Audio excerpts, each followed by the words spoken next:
Adventist World Radio, the voice of hope. Radio feon'ny fanantenana na ny AWR.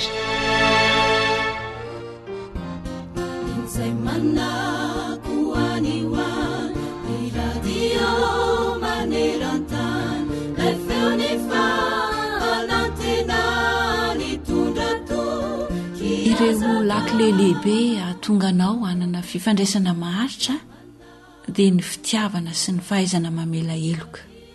Tsaroa fa tsy afaka misaraka mihitsy izy roa ireo. Andenge raisintsika ohatra ny mpifankatia anankiray. Raha tokana izy tsy nentina taon'ilay lehilahy na ilay vehivavy, raha tena tiany anankiray dia afaka ny amela ny heloka ilay nanao fahadisoana. Raha toa mantsy sanatria indray andro any ka tsy afaka mamela heloka intsony ilay olona, dia midika izany fa efa niena ihany koa ny fitiavany an'ilay olon-tiany.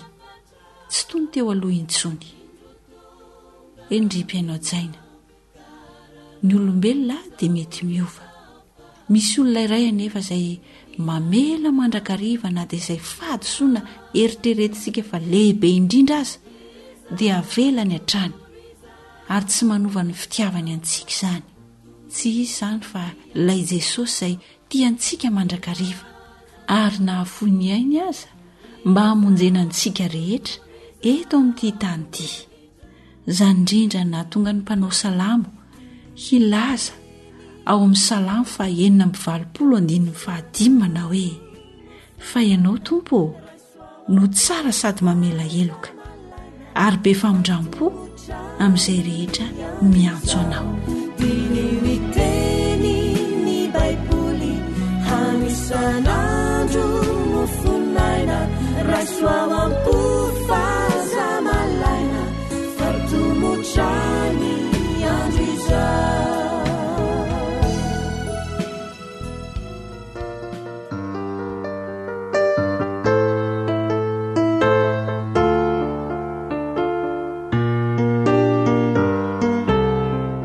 Dark Danny Robelson.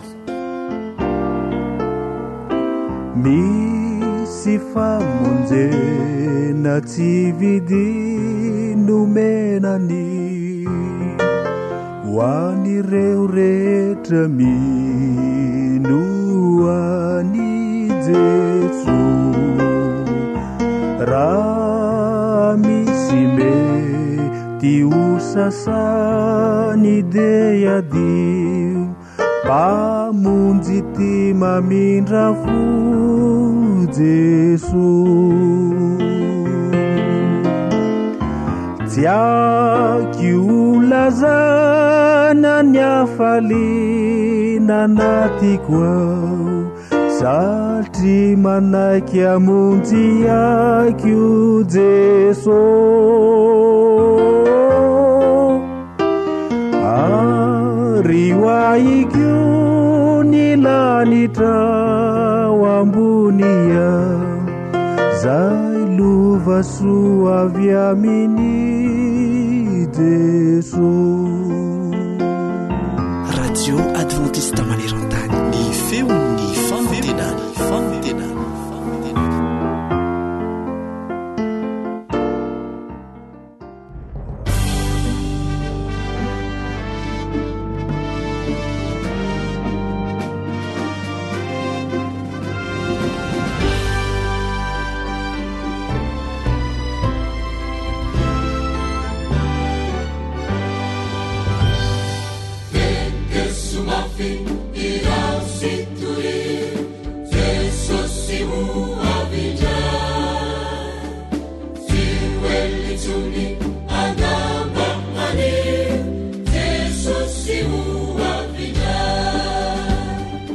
Alasara ny faminanin'ny Baiboly. Alasara ny faminanin'ny Baiboly.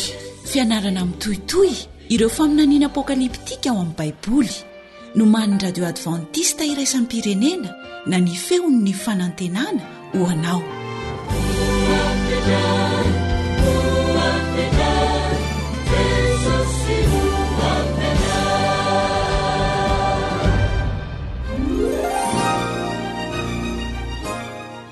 tsisy fitondram-panjakana tokana ho avy ve eto an-tany?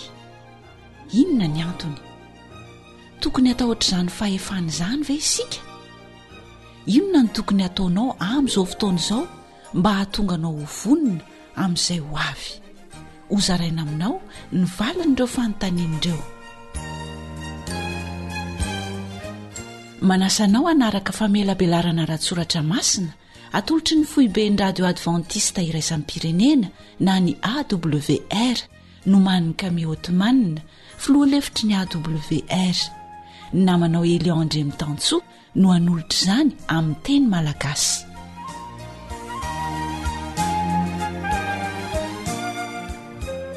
dia faly mandomaravarana ny isa-tokantrano ary mandray tanana ny tsirairay ny onjapeo ny feon'ny fanantenana na ny radio adventista iraisam-pirenena amin'ny teny malagasy.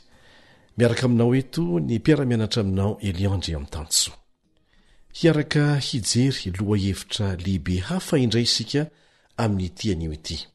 Manan-karena ny tenin'Andriamanitra sa ahoana hoy ianao? Fa saingy tsy mahita ny tsirony izany, tsy mahita n'izany arena izany, izay tsy mamaky na miaino mandinika mihitsy izay voalaza ao anatiny.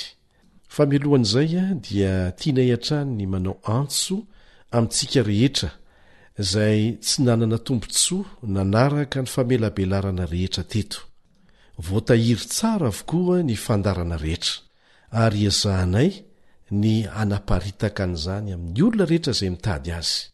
Eo ireo izay manana ny site web na ny roa izay alefana eto fa omenay foana ny adresy tsy maninona fa averina indray feofanantenana.org feofanantenana.org na azonao atao koa miditra amin'ny awr.org awr.org. Ankoatr'ireo ny fahafahanao miaino mamerina miaino ao anatin'ity chaîne YouTube ity AWR MLG AWR MLG na ao anatin'ny Facebook amin'ity page ity AWR feon'ny fanantenana AWR feon'ny fanantenana. Ho anao izay mahatsapa fa mavesabesatra aminao ny arabola amin'ny fividianana ny kredi ahafahana maka ny fandarana dia efa misy fomba anankiray efa natoronay anao ary averineto manorata ao anatin'ny MP amin'ity page ity feo fanantenana izay no anarany feo fanantenana dia soraty fotsiny hoe maniry hianatra tenin'Andriamanitra aho dia hivoaka ho azy eo ireo fianarana samihafa izay ahafahanao misafidy anisan'izany ny alasarony faminaniana ao amin'ny Baiboly. Raha manana olana dia aza misalasala miantso anay. Raha tsy afaka miditra amin'ireo fomba rehetrareo ianao dia miandry ny famaranana ny famelabelarana rehetra ary aorianan'izay dia hitantsika indray ny fomba hanomezana anao an'izany. Fa mifandray eo foana isika ary eto dia efa afatra faranay fa tsy amidy ny alasaro ny faminaniana ao amin'ny Baiboly. Ny fitaovana entinao ihany no tsy maintsy vidinao hametrahana an'izany raha ilaina. Tianao ny ahazo ireo fandarana efa nandeha teo aloha na maniry andalina bebe kokoa ny soratra masina ianao? Ireto ary ny ndroy ahafahanao miditra amin'izany. awr.org na feo fanantenana.org. Ny page Facebook kosa feo fanantenana, mitambatra ny fanoratra azy. Ny rahantsika nianatra teto ary fa tsy tokony hatahotra ny mariky ny Biblia isika. Ary ny zava-dehibe indrindra dia tsy mila mandray an'izany isika. Rehefa ekenao ny tombo-kasen'Andriamanitra ary mijoro amin'izany ianao dia tsy handray mihitsy ny mariky ny Biblia. Mety manontany tena angamby ianao hoe ho tafajoro ve aho, malemy sy marefo, satria mafy any izany hoe tsy mahazo mividy, tsy ahazo mivarotra izay rehetra tsy manana ny mariky ny Biblia. Fitsapana farana izany. Tsarovy fa ny olona rehetra izay andeha any an-danitra dia olona niady ary nandresy. Tsy hamelanao irery velively Andriamanitra rehefa hitany fa mijoro ho azy ianao. dia zao koa ny tsarovy, Andriamanitra dia manomana ny olony amin'ny alalan'ny fanahy masina mba hahatonga antsika ho vonina hiatrika ny andro farany, sy ireo fitsapana rehetra izay tsy maintsy atrehintsika ao anatin'izany. Fantany tokoa isika fa efa nosimbai ny fahotana, nandritry ny taona maro, nandovany izany avy amin'ny razambe ny fandimby. Fantany izany dia efa nanomana ny fomba rehetra izy ahafahantsika miatrika ny ady rehetra tsy maintsy atrehintsika. Andriamanitra koa tsy manome antsika zavatra izay tsy ho zakantsika, fa azontsika atao tsara ny miatrika ny zavatra rehetra avelany andalo eo anoloantsika, eo ambany fitarian'ny fanahy masina sy ny fiarovany anjely. Amin'n'tian'io ity isika dia hampifantoka ny saintsika amin'ireo zavatra hitranga hafa amin'ny andro farany akoatra n'izay efa nirantsika ny anatra teto, ary jery faminaniana anankiray izay voalasarona. Tamin'ny alalan'ny apôstôly Jaona ao amin'ny boky ny Apokalipsy dia nilaza miloha Andriamanitra fa amin'ny fotoana ho avy dia hitambatra indray ny fiangonana sy ny fanjakana, zavatra anankiray izay tena tsy niekena izany hatramin'izay, fa misaraka tsara ny fanjakana sy ny fiangonana, ary mbola be dehibe hatreto ny fiangonana sarotiny amin'izany sy ny fanjakana sarotiny amin'izany, kanefa voalaza amin'ny faminaniana fa hiverina indray ny fampitambarana ny fiangonana sy ny fanjakana. Efa nanomboka ny seho izany, efa hiditra amin'ny fotoana io ve isika? Manasanao hiaraka amiko hamaly ireo fanontaniana tena manandanja ireo. Andeha isika hivavaka mialohan'ny fianarana mikasika an'ilay lohahevitra hoe lay vehivavy janga.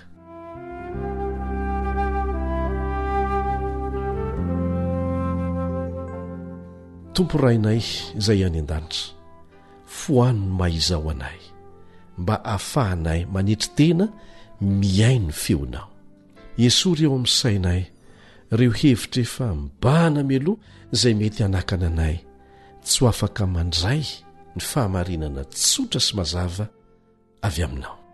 Mangataka anao zahay fenoy ny fanahinao masina, indrindra fa ho azahay no tendrenao mba hizaran'izany fahamarinana izany. Hosory amin'ny teninao ireriny molotro, ary mba ho fantsona ampiasainao hanome hafatra mazava izay tena zava-dehibe ho anay taranaka kehitriny. Miaraha aminay Tompo, ary meteza ianao raha eo hampiasa indray ho fitaovana azonao ampiasaina hampitana ny hafatra avy aminao amin'ity anio ity, amin'ny anara-tsarobidin'i Jesosy. Amen.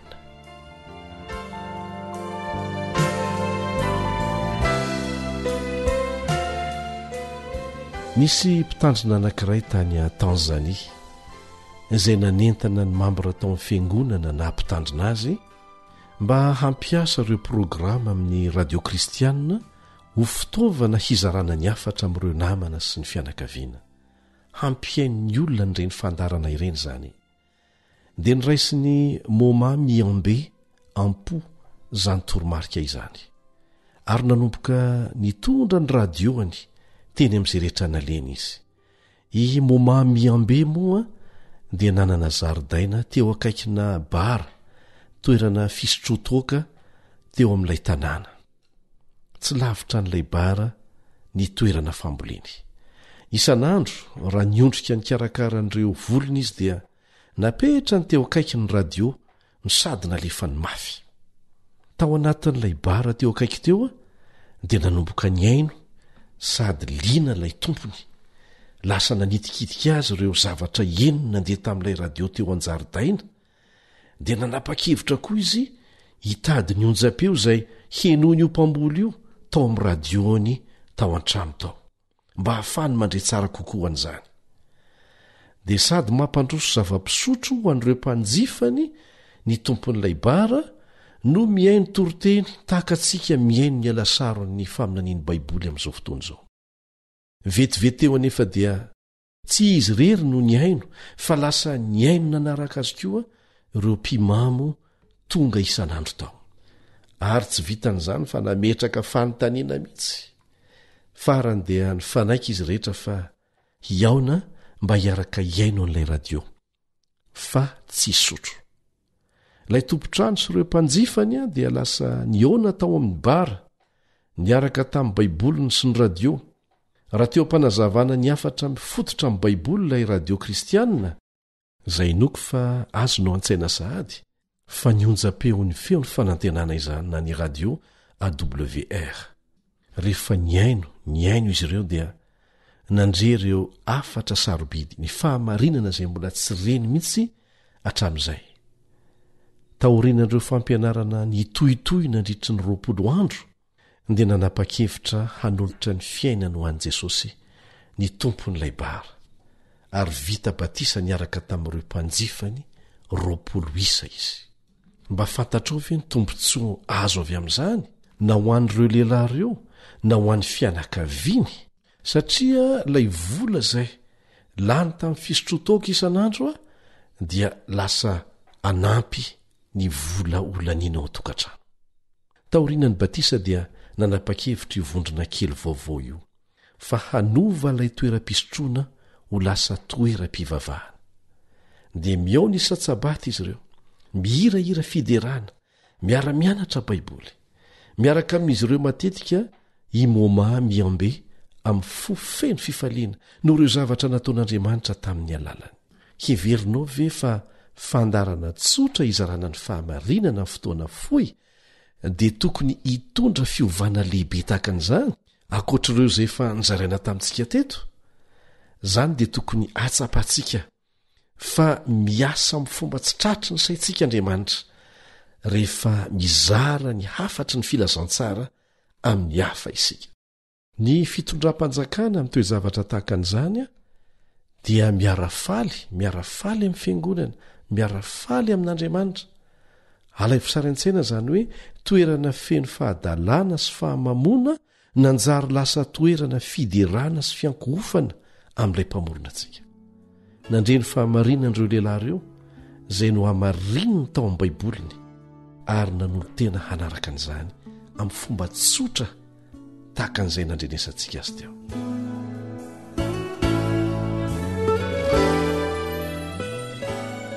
fantatrao ve fa maneho rafi-pivavahana roa ny bokyny apokalipsy ary manoritra fomba fiankohofana anankiroa ihany koa. ny apokalipsy dia manolotra antsika ny iray amin'ireo safidy roa ireo ary tsy mamela antsika ho eo anelanelany, tsy afaka nijanona tsy andany amin'ny ankilany na amin'ny andaniny intsony mantsy ianao. mandefa antso mafy ho an'le lahy sy ny vehivavy amin'ny andro farany tantarany tany Andriamanitra amin'izao fotoana izao. misy sary anohatra maneho vehivavy anankiroa ao amin'ny apokalipsy. ilay vehivavy mitafy akanjo fotsy voalaza ao amin'ny apokalipsy 12 ny anankiray. ao amin'ny faminaniana no hoe vehivavy madio dia hoentina maneho ny fiangonana madio izay ho ampakarin'i Jesosy. hoy ny mpaminany ao amin'ny Jeremia 5:12. Jeremia 5:12. ziona zanaka vavy dia ampitoviako amin'ny fiandrasan'ondry misy ahatra amin'lenitenoka. ny zanaka vavy ny ziona ao amin'ny tenin'Andriamanitra dia teny ilazana ny vahoaka an'Andriamanitra. eto dia ampitahin'Andriamanitra amin'ny vehivavy madio izany ny fiangonany. ao amin'ny Efesianina 5:5 Jesosy dia aseho tahaka ny vady mahatoky amin'ny fiangonany ilay vady ho ampakariny. ao amin'ny apokalipsy 12 dia misy fanoharana mahavariana maneho vehivavy anankiray mitafy akanjo fotsy tena matoky amin'ilay olo-tiany marina izy. dia Jesosy tsy voaloton'ny fampianaran-diso izy ary faritana ho vady ampiakariny Jesosy izy na ilay fiangonany eto an-tany. misy vehivavy hafa koa miseho ao amin'ny apokalipsy 17 etsy andanin'izay. ity vehivavy ity dia mitaingina bibidia mivolonjaky izay no ahitana azy. fa fantatsika fa ny bibidia na ny biby dia maneho fanjakana. mitaingina bibidia mivolonjaky ity vehivavy ity. ny vehivavy dia mbola maneho fiangonana ihany fa hafa kely izy ity. antsoiny baiboly hoe vehivavy jangy izy io satria nahoana hoy ianao satria niala tamin'ilay tena tia azy izy dia Jesosy Kristy zany ary io vehivavy jangy io dia maneho ilay rafi-pivavahana nivadika tamin'i Jesosy mihitsy. Anio isika dia hijery manokana n'io vehivavy jangy io ary rehefa mianatra ny ty loha hevitra ty ianao dia hita ny tena mazava-dehibe an'izany. Ndeo averintsika vetivety ny filamatry ny fiarahantsika mianatra eto. Ahoana le izy? Tadidinao? Raha ao amin'ny Baiboly dia inoko, ekeko, raha voamarina mazava tsara. Fa raha mifanohitra amin'ny Baiboly kosa dia aza fitahana amin'izany aho, fa tsy ekeko zany. Na dia manaraka angano sy fotom-ponon'olombelona azy zao tontolo izao, ary rehefa lasa zatra an'izany aho, dia mila mijoro eo amin'ny tenin'Andriamanitra izay rehetra teo any an-danitra. Ary na tsy misy araka amiko aza dia mbola anaraka an'izany aho. Ny fiangonan'ny testamenta vaovao, ilay fiangonana marin'Andriamanitra, dia maneho fahadiovana sy fahamasinana ara-panahy. Satria Jesosy no mameno ny fiainany, mifantoka eo aminy fitiavany sy ny fony, ary ny fitiavany dia tsy azo nomena ny hafa. Tsy hamadika azy noviana izy satria izy ny zavatra rehetra aminy, izy ny fofombady mahatoky izay ho ampiakarin'i Kristy. Izay ny sara eny ahoanan'ilay fiangonana madio. Dia miova indray nefa izany sary tsara tarehy izany. Satria misy vehivavy anankiray eo amin'ny Apokalipsy 7:10 izay miseho tsy moramora eo amin'ny sehatra, mifanohitra tanteraka amin'ilay vehivavy mitafy fitafiana fotsy. Zao ny vakintsika eo amin'ny Apokalipsy 7:1. Apokalipsy 7:1 mikasika an'izany vehivavy zany. Ary tonga ny anjely anankiray tamin'izy 7 izay nanana ny lovia 7, dia niteny tamiko nanao hoe, avy aty dia asehoko anao ny fitsarana ilay vehivavy janga lehibe izay mipetraka eny ambonin'ny rano maro, dia ilay nijangajangan'ny mpanjaka ny tany sady natao leon'ny divainy fijangajangany ny mponina tamin'ny tany. Tsara n'ilay fiangonana marina io sary io, ilay mitafy akanjo fotsy, fa an'ilay fiangonana nivadika tamin'ny tompo, dia ilay vehivavy janga izay niala tamin'ilay olo-tiany marina dia Jesosy zany. Inona dikany hoe mipetraka eo ambonin'ny rano maro izy? Manazava ny tenany Baiboly ao amin'ny Apokalipsy 7:12. Apokalipsy 7:12. Inona no asehoan'ny rano ao amin'ny faminaniana ao amin'ny Apokalipsy? Zao ny vakintsika ao. Ny rano efa hitanao izay hipetrahan'ilay vehivavy janga dia olona sy vahoaka betsaka sy firenena maro ary samy hafa fiteny dia ilay nijangajangan'ny mpanjaka ny tany. Izay no hevitr'ilay hoe bibidia no nitaingenan'ilay vehivavy janga.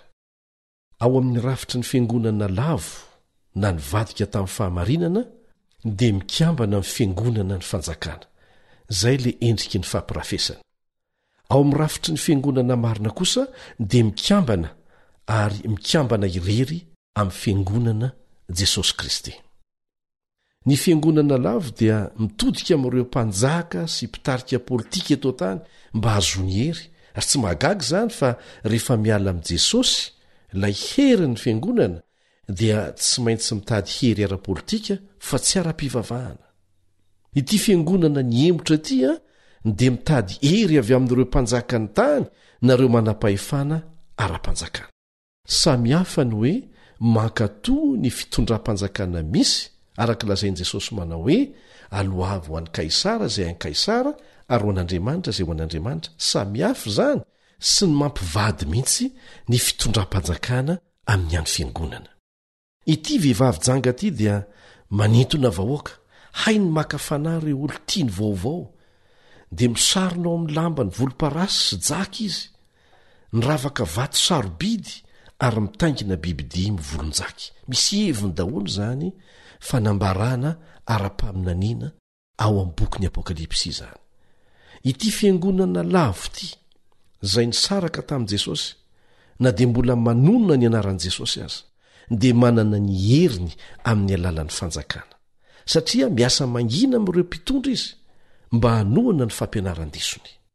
Dia aparitany ny kapoky ny divay ny fampianaran-disony dia voapoizy ny fahadisoana zao tontolo izao ary atapitrisany no misotro ny divay ny babilôna ary voafitaka zao ny vakitsika ao amin'ny apokalipsy 7:7 apokalipsy 7:7 dia nentiny tany amin'ny fanahy ho any anefitra aho ary nahita vehivavy nitaingina biby 5 volonjaky feno anarana fitenenan-dratsy sady nanandoha 7 sy tandroka 10 ity fiangonana ny emotr' ity zany a dia manohitra an'andriamanitra ity ilay fisandohany satany maneho sary fampitandremana mazava tsara mikasika an'io andriamanitra rehefa mampitovy ny mpanjaka sy ny fanjakana amin'ny biby ao amin'ny faminaniana ry mpiara-mianatra amiko sokafo ny saina angatao andriamanitra anokatra tsara ny masonao mba hitandremanao tratra ny fandrika ilay vehivavy janga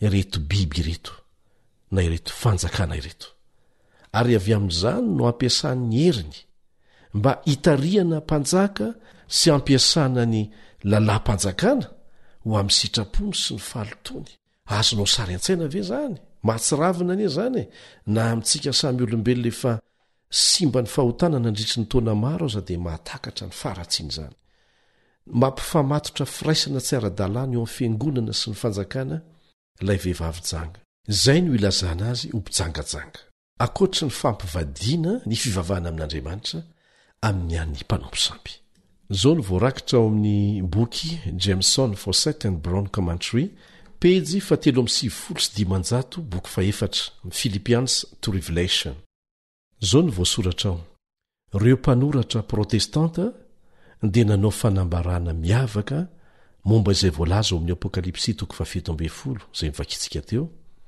zao ny fanambarana nataon'izy ireo fanomezana sarobidy avy amin'andriamanitra ny fanjakana sy ny fiangonana nefa ny fanjakana matiasina dia manjary tahaka ny biby ary tonga vehivavy janga ny fiangonana miemotra ahoana ho ny voalaza ao amin'ny apokalipsy 7:74 apokalipsy 7:74 ary raha vehivavy na ilay fiangonana lavo dia ny tafilamba volomparasy sy jaky ary ny ravaka volamena sy vatosoa ary perla andeha ho sainitsaintsika kely ary mahafantatra rafi-pivavahana venao izay manana mpitondra fivavahana manao volomparasy sy jaky ny fitafiana ofisialy anaovan'ny filohany a dia voaravaka volamena sy vatosoa be lavitra no ireo satroboninahitra eto tany tsy takatry ny saina ny sandany satroboninahiny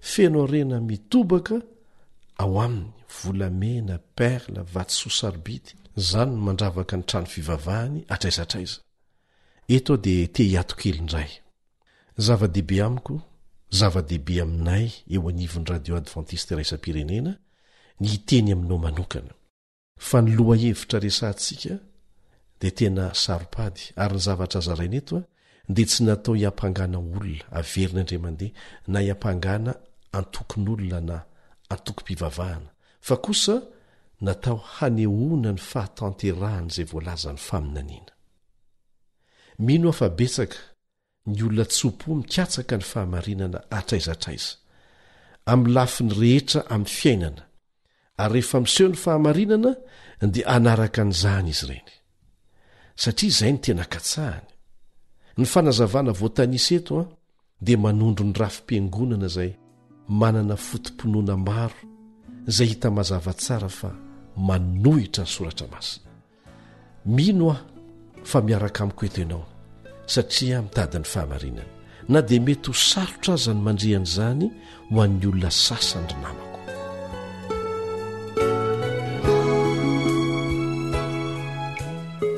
andeha ho tohizana ao amin'ny andininy faefatra ny vakiteny eo amin'ny apokalipsy 7:70 apokalipsy 7:74 ity vehivavy janga ity izay maneho fiangonana janga dia voalaza eto fa ny tanakapoka volamena teny an-tanany feno zava-betaveta dia ny zava-maloto momba fijangajangany izay ny voasoratra eto amin'ny teny hafa dia misy kapoka volamena misy divay eny an-tanany izay asainy isotrono izao tontolo izao dia nanjary verihevitra sy mamin'ireo fampianarandisony zao tontolo zao.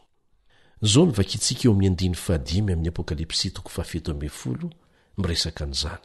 Apokalipsy 7 ka ny 5. Ary nisy anarana voasoratra teo amin'ny andrina na hoe zava-miafina, Babilôna lehibe, renin'ny mpijangajanga sy ny zava-betaveta amin'ny tany. Milaza amin'ny Baiboly fa sady janga ilay vehivavy no reny izay midika fa mananjanaka izy. Ry namana, na inona fivavahanao dia miantso anao hiverina ho amin'ny fahamarinany Andriamanitra, satria efa akaiky ny fihevendrainy amin'ny raha lanitra. Na aiza toko-pinoana misy anao amin'izao fotoana izao, tsy olan'izany. Fa ny fiverenanao amin'ny fahamarinana madiodio amin'ny tenin'Andriamanitra, izay ihany no zava-dehibe. Mety ho alainy devoly fanahy isika hiteny hoe, zao rangahy, tsy misy olona na fiangonana tanteraka izany anie.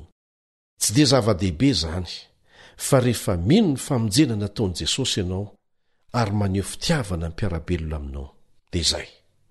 Ohatran'ny marina. Tsy maintsy ho latsaka amin'ny velam-pandriky Satana mora foana nefa ny olona manana an'izany foto-kevitra izany. Moa ve misy olona tena tia kanefa tsy tia halala ny zavatra rehetra momba n'ilay olon-tiany?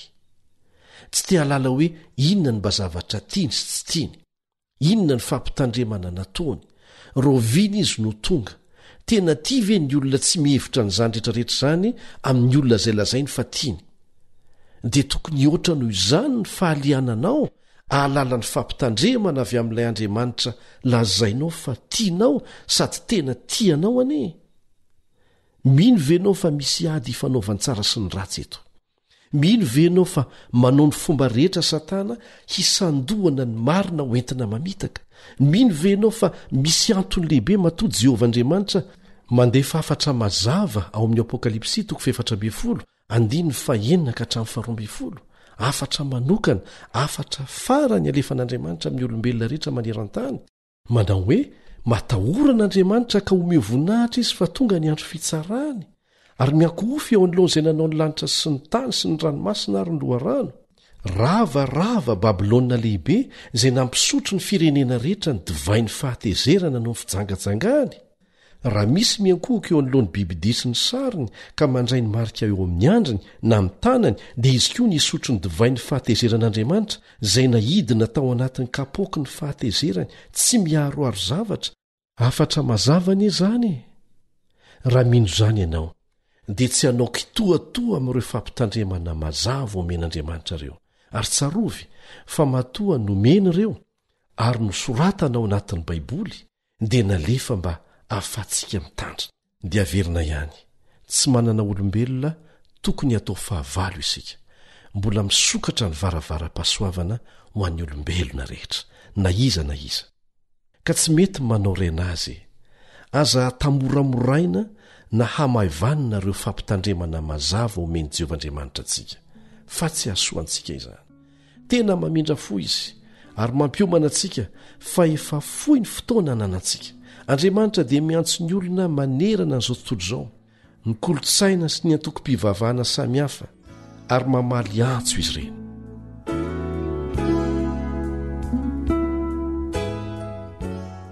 Indray nandeha dia nandefa fanasana manokana tamin'ny tompon'andraikitry ny radio AWR maneran-tany ireo mpitarika fiangonana maromaro tany Inde. Fionamben'ny mpitandrina sy ny veka tao amin'ireny vohitra anankiray izy io. Nasaina mba hanao fampianarana mitovy amin'izao henontsika izao ny solitenan'ny radio AWR. Dia ny namana Camille Ottoman no nandeha tany ary nanao tatitra tahaka an'izao taoriana ny fivoriana izay natao. Ireo mpitarika ny fiangonana malaza izay nivory tao izy dia nikaroka ny fahamarinana ara-paminaniana tamin'ny fahatsoran'ny fony rehetra, ary teo amin'ny fotoana izay hanapahany hevitra lehibeny aminy hoe handao ny fomban-drazany ve sa hanaraka ny voalazan'ny Baiboly.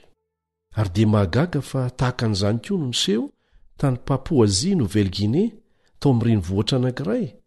Pastora mpitarika fivavahana amin'ny andro alahady miisa 420 niaraka tamin'ny fianakaviany no nanaiky handalina ny soratra masina ary tena nanaiky tamin'ny fahatsoram-po ny fahamarinany sabata ao amin'ny baiboly ary amin'izao fotoana izao izy ireo dia efa vita batisa ary tsy tany Papouasie Nouvelle-Guinée ihany no nitrangana izany fa tany Ouganda, tany Kenya, tany Filipina sy tamin'ny faritra maro maneran-tany. Ry havana, ry mpiara-mianatra amiko, na iza isika mbola mifikitra amin'ny fampianarana tsy ara-baiboly dia mbola ho Babilôna, na amin'ny atoko-pinoana inona ny misy anao na inona. Rehefa mareny marina ny olona tena maniry ny anaraka ny sitrapon'Andriamanitra amin'ny fony rehetra dia izay lazain'i Jehovah no arahany, fa tsy izay nahazatra azy fotsiny kanefa hitany fa mifanipaka amin'izay voalazany ten'Andriamanitra. Tena manomboka mivoaka avy eo Babilôna ara-panahy ny olona amin'izao fotoana izao. Tsy voafatotry ny antoko misy azy nareo fomba fantany fa mifanipaka amin'ny sitrapon'i Jehovah Andriamanitra, ary miantso azy ireny Andriamanitra hiala ao amin'ny fahadisoana izay tafiditra tao amin'ny fiangonana avy amin'ny fanompo-tsampy, ary ny soko mangina ny dirany tao.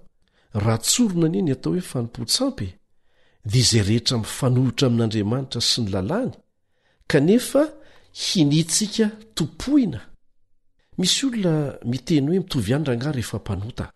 Ilaza zavatra anankiray aminao aho. Isaky ny manota ny zanak'Israely fa iny ny fomba nataon'Andriamanitra izay natoro azy ireo raha tiany ny hazo famelan-keloka. Isaky ny manota ohatra hoe nijangajanga, nangalatra, namono olona sy ny sisa dia mitondra biby atao fanatitra dia mahazo famelan-keloka. Dia izay. Ilay biby atao fanatitra, ilay zanak'ondry atao fanatitra dia maneho miloa an' Jesosy ilay zanak'ondrin'Andriamanitra izay hanolotra ny ainy ho faty isolo eloka izao tontolo izao. Mahazo famelan-keloka.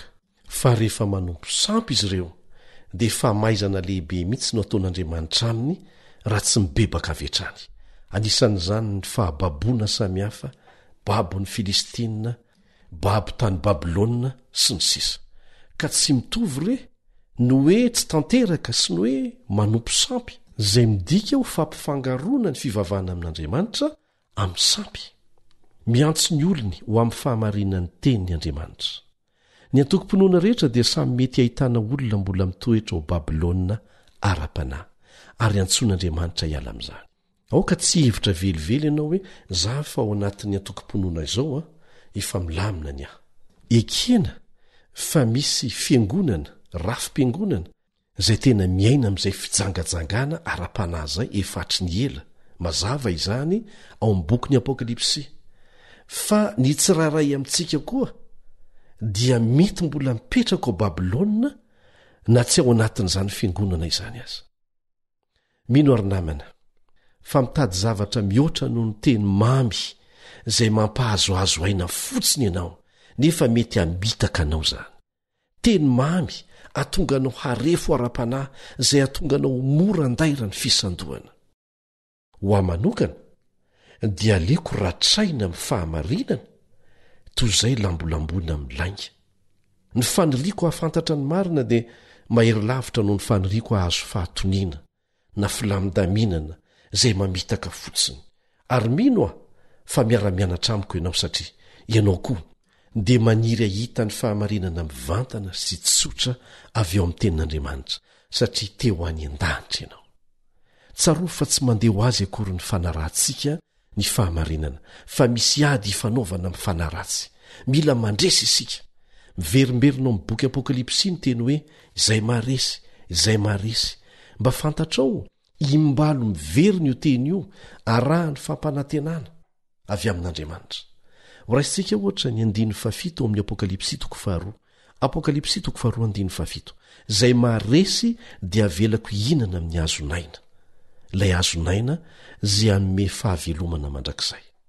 Zao koa ny vakitsika amin'ny Apokalipsy 2:12.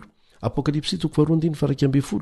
Izay maharesy dia tsy ho simbany ny fahafatesana faharoa. Apokalipsy 2:17. Apokalipsy 2:17. Izay maharesy no andova zany zavatra izany. Ndikan'izay misy ady tsy maintsy hatrehany tsirairay. Dia izay maharesy no andova ny fiainana mandrakizay sy ireo zavatra nampanantenain'i Jesosy ireo.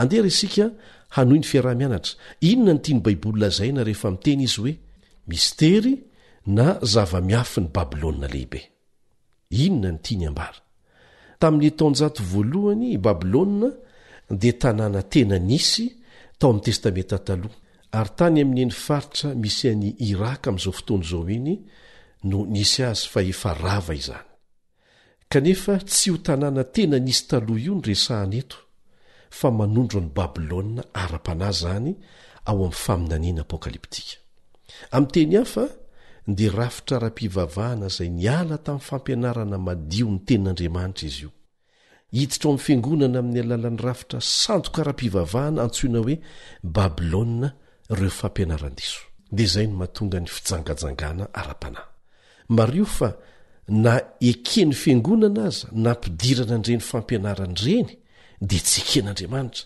satria mitsipaka ny didiny akitsirano anie zany dia ireo didy izay nosoratany ratsatanany mihitsy ary no hamafisin'i jesosy fa tsisy ho foana akory na tendritsoratra iray aza mandra-pahatateraka izy rehetra zao ny voalazo amin'ny Jaona 7:17 manamasina azy amin'ny fahamarinana ny teninao ny fahamarinana inona moa ny dikany hoe manamasina ny hoe masina dia voatokana avahana mihitsy izay ny dikany hoe masina midika ho fanokanana azy ireo zany noho izany hoy Andriamanitra hoe miantso ny oloko avy any amin'ny fampianaran-diso ny babilôna ho any amin'ny fahamarinany teny koa mbola any babilôna nge zany ireo olon'Andriamanitra ireo dia tia ny esorona hialao satria tavelao izy vokatry ny fitaka dia asokafana ny masony dia hoy Andriamanitra hoe mivoavy ao babilôna ry oloko tiako hiavaka fa tsy fangaro amin'ireo izay mbola minimijangajanga mifampifangarona ny fomba ny mpanao sampy sy ny fivavahana amiko izay rehetra teo mpanaraka marina izay le hoe masina voatokana tian'Andriamanitra ho atokana izay rehetra hijoro madiodio ho azy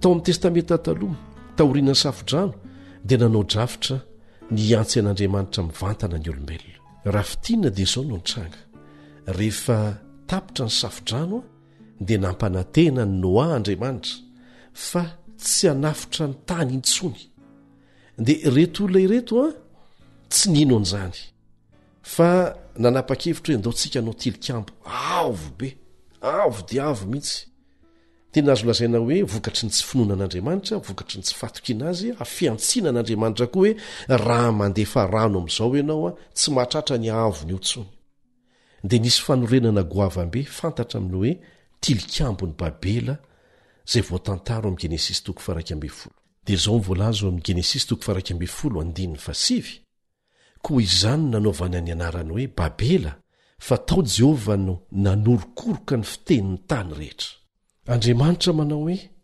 tsy safodrano intsony ny olona manao hoe tsy matoky an'izany zahay isaky ny manolo ny tenin'Andriamanitra misandoka ny olona dia midika izany fa misy fikomiana ao am-pony ao anaty korontana tsy misy fiafarany ty tany ity noho ny fikomiana ary nanomboka tamin'ny nalavon'ny Losifera avy tany an-danitra zany atramina ny aken'ny olona ny teny Losifera ny olana rehetra mitrangy eto tany Losifera izay lasa satana ankehitriny nikony tamin'ny fitondran'Andriamanitra izay niorina tamin'ny fitiavana tamin'ny paikady tsy hain'izaniza tao dia nikorohin'Andriamanitra ny fiteny tao amin'ny tilikambony Babela tsy afaka mifampiresaka intsony ny olona tsy ny fankahazo fitenenana intsony nitsahatra ny asa za dia miteny amin'ny olona foana manao hoe aza mirehare raha mbola tsy tompony ainao ianao ary tsy tompony apitso aleo manetry tena eo anatren'Andriamanitra taty aoriana dia naorina teo amin'ny toerana nisy ny tilikambony Babela ny tanàna amin'ny Babilôna avy amin'ny Babela ny teny hoe Babilôna ary fisafotofotoana ny dikany ary zany mihitsy no fanaony Satana ataony mihitsy izay tsy hampazava ny zavatra tiany atao mba hampandaitra ny tetika ataony avy amin'izay koa ny teny hoe Baiblina ny Baiblina dia fanaovana fitenenana zavatra tsy misy heviny amin'ny mpiaino miteny adalàna miteny be loatra monomonina mionongonina zany hoe teny sy feo mifangaro tsy misy heviny ary zany mahatonga an' jesosy nanao toromarika manokana tamintsika rehefa mivavaka aminy ao Matitoko 5:7 raha mivavaka ianareo izy dia aza mba manao teny maro foana tahaka ny jentilisa fa toa noho ny hamaroan'ny teny no henona azy. Tokony hitandrina isika amin'izany torohevitra mazava izany ary eo amin'ny raharaha-mpivavahana rehetra rehefa manaiky ny hevitr'olombelona ny fiangonana fa tsy nitoro lalana avy amin'Andriamanitra dia manjary tonga ny savorovoro sy ny korontana, tonga ny endriky Babilôna. Lasa hevitr'olombelona misafotofoto izany, fomban-drazan'olombelona tsy misy heviny. Rehefa misavorovoro anaty fisafotofotoana ny fiangonana dia very ny heriny nomen'Andriamanitra azy. Dia tsy mahagaga izy raha lasa mitaingina ilay biby, mitaingina fanjakana, mitaingina politika, satria tsy mahatoky tsony fa hoarovan'Andriamanitra. Tsy mino tsony izy fa miaraka amin'Andriamanitra, tsy maintsy mitady hery hafa izy ianterana. Nebokadnezara amin'ny Daniela 4:7 dia niteny tahaka an'izao. Daniela 4:7 tsy tiva ny Babilôna lehibe izay nataoko ho lapa ny fanjakana tamin'ny habeny heriko mba ho voninahitry ny fahalehibiazako. Zany Babilôna izany, tsy misy fanomezam-boninahitra an'Andriamanitra fa ny izaho no manjaka. Babilôna ara-panahy dia mampiseho fivavahana namboarin'olombelona, mifototra amin'ny fampianaran'olombelona sy ny fanompontsampy ary natsangana teo amin'ny hevitr'olombelona. Misy endrika fivavahana nataon'olombelona noforon'ireo mpitary-pivavahana mahay sy fetsy izay mifanohitra amin'ny herin'ny filazantsara sy ny fahamarinana ny fiangonana naorin'i Jesosy. Dia miantso antsika tsirairay hiala amin'izany rafim-pivavahana izany Jesosy ary mitarika antsika hiverina amin'ny baiboly madiodio, hijoro matoky amin'ny tenin'Andriamanitra indray. Tarihana amin'ny fahatokiana tanteraka ny teniny isika ary tsy rafitra ny foron'olombelona ny fiangonan'i Jesosy satria Jesosy mihitsy nanorina azy. Hoy ny voalaza amin'ny Korintana 1:17 ary izy no lohany tena dia ny fiangonana, izy no voalohany dia ny lahy matoa tamin'ny maty mba ho lohany amin'ny zavatra rehetra izy. Jesosy ny larana voalohany ao amin'ny fiangonana marina ary mitazona ny mahambony azy. Jesosy ao amin'ny boky ny Apokalipsy dia mampitandrina antsika ny amin'ny rafitra anankiray izay iseho antsoina hoe Babilôna ara-panahy, izay anana mpitarika iambo hiteny tahaka an'Andriamanitra. Olona mety maty ve afaka iambo haka ny toeran'Andriamanitra? Babilôna ara-panahy dia anana mpitarika izay ilaza fa ny tenany dia manana hery sy fahefana rehefa miteny avy eo amin'ny seza fiandrianany tahaka ny hoe izy mihitsy no Andriamanitry ny lanitra. Ny endrika voalohany hamantarana ny Babilôna ara-panahy dia ny fananany mpitarika eto an-tany izay miteny amin'ny anaran'Andriamanitra eo amin'ny toerany. Ndio vakintsika ny izay voalaza amin'ny Tesalonianina 2:2 izay maneho mazavana izany, maneho ny toetoetra mampiavaka azy. Zao ny vakintsika, ilay manohitra ka manandra-tena ho ambony noho izay rehetra atao hoe Andriamanitra na izay hivavahana ka dia mipetraka eo amin'ny tempolon'Andriamanitra izy ka manao ny tenany ho Andriamanitra. Nefa ahoana hoy ny voamaro amin'ny Isaia 7:13. Isaia 7:13. Ry Jehovah Tompo maro, Andriamanitry ny Israely, izay mipetraka amin'ny kerobima, ianao dia ianao ihany no Andriamanitry ny fanjakana. Tsy misy afa-tsy izay. Tsy hitanao ve fa tena fanevatevana an'Andriamanitra amin'ny fomba faratampony mihitsy izany. Mipetraka eo amin'ny seza fiandrianana, anelanelan'ny kerobima volamena roa mitafy fitafiana fotsy tahaka an'Andriamanitra. Na dia tamin'ny andron'ny apôstôly Paoly aza dia efa hitany ny soko tsy moramora tao amin'ny fiangonana ny toe-zavatra tahaka an'izany. Dia ireo fahadisoana izay hanomana lalana tsikelikely ho amin'izany. Nahita lalana idirana tao am-piangonana ireo fomba mpanompo sampy ary nijanona tao. Nampitandrina ny rahalahy Paoly nanao hoe fa miasa sady ny zava-miafina dia ny tsy faka tao avan-dalàna. Izay nolazainy eo amin'ny Tesalonianina 2:2.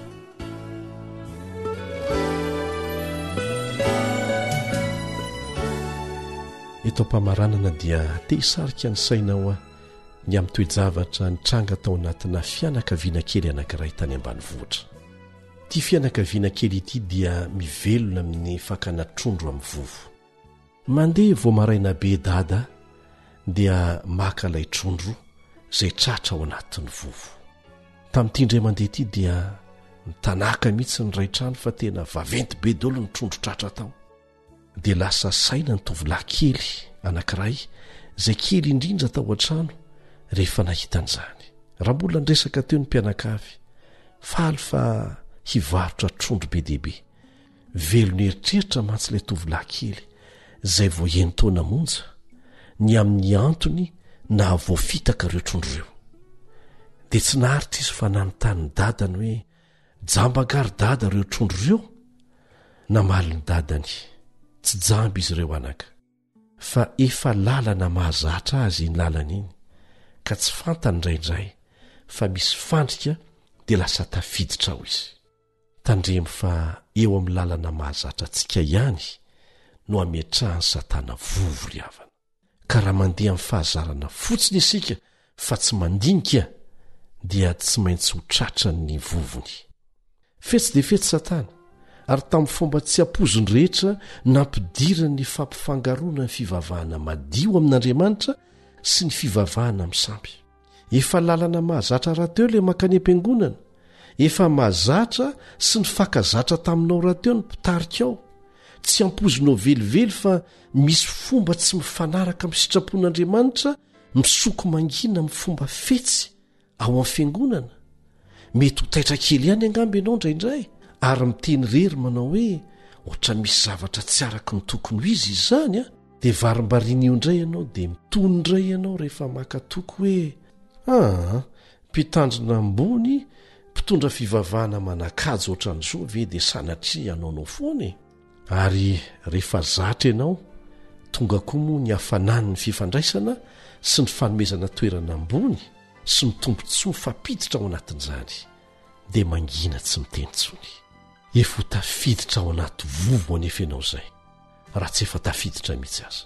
Ny any fiarovana antsika ry havana dia ny fetezana hanitry tena tahaka ny zaza ary hametraka min'bavaka ny fandiniana ny ten'Andriamanitra, manamarina izay rehetra ampianarina antsika amin'izay voalaza ao. Ary rehefa tsy mifanaraka amin'ny fahamarinana voalaza mazava amin'ny ten'Andriamanitra dia sahia manao tsia matotra ary miala ao Babilôna. Dia ny tsy mbola diso oriana loatra dia miantso anao Jehova hivoaka ao Babilôna ara-panahy. Ndia hiaraka hivavaka isika.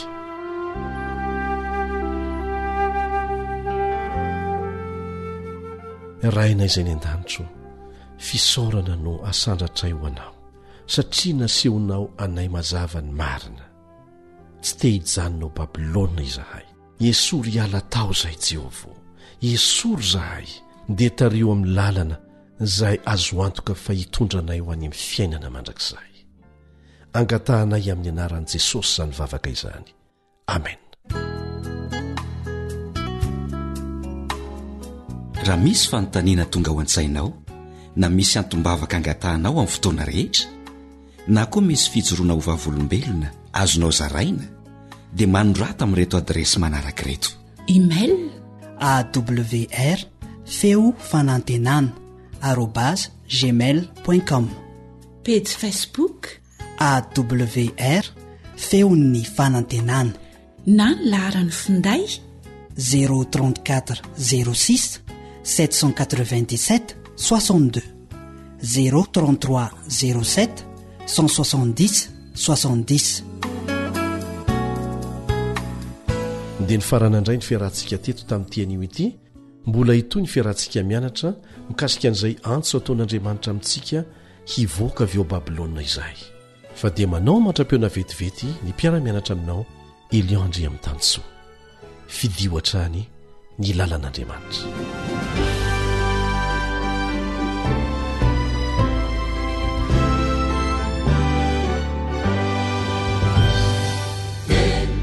Uavija,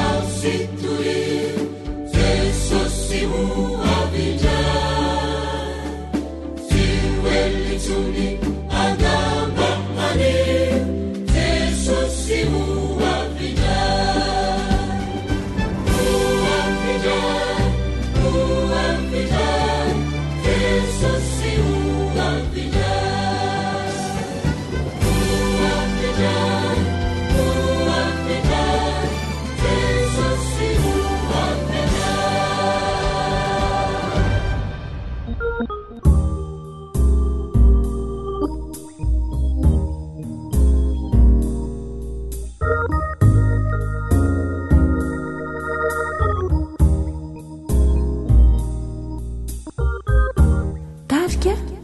dia malala.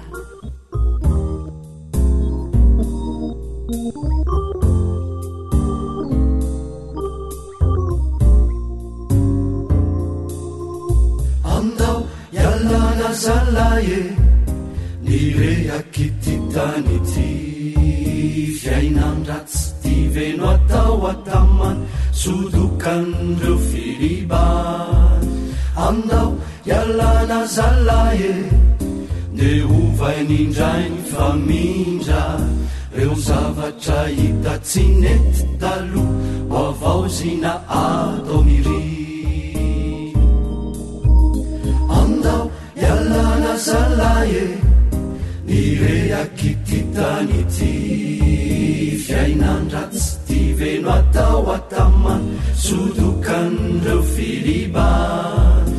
Andao ialana zalaye de ovain'indrainy famindra reo zavatra hita tsy nety talo ho avao zina atao miry. Zay lay onja ny fanantenana. Andao zalaye reo ratsy fanaondao ialana. Andao zalaye jibebaky any sauda. Andao zalaye fa ny fakampana tsy olany ny tampoka mantsy tsy ho fantatraoka ny amparany vao itoma.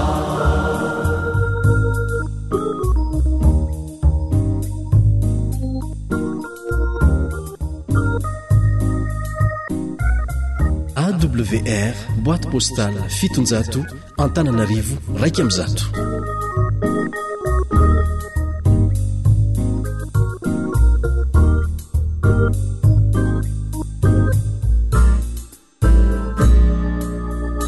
Andao ialana zalaye zay rehetra mety ho faratsina ka ny ora fifosafosana talo hitorina anaovanaso. Ny androm-piaina antsika rehetra deo avaozina tsisy febe kisika talo izay feno aleme ho pitory afapaonje. Andao zalaye hitariky izay tsy ao ambala. Andao zalaye mivonona malaky sauda. Andao zalaye miakamona roa iala aza mangataka ny ambitsola fa any no andro fiova. Andao zalaye reo ratsy fanaondao ialana. Andao zalaye ibebaky any sauda.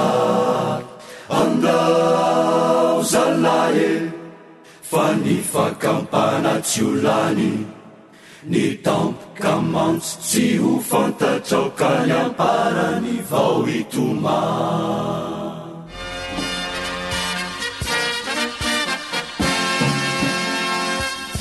Adventist World Radio, The Voice of Hope. Radio Femini Fanantenana. Ny farana treto ny fanarahanao ny fandaharan'ny radio feo fanantenana na ny AWR amin'ny teny malagasy. Azonao ataony mamerina miaino sy maka mahimaimpona ny fandaharana vokarinay amin'ny teny pirenena mihoatriny 100 amin'ny fotoana rehetra.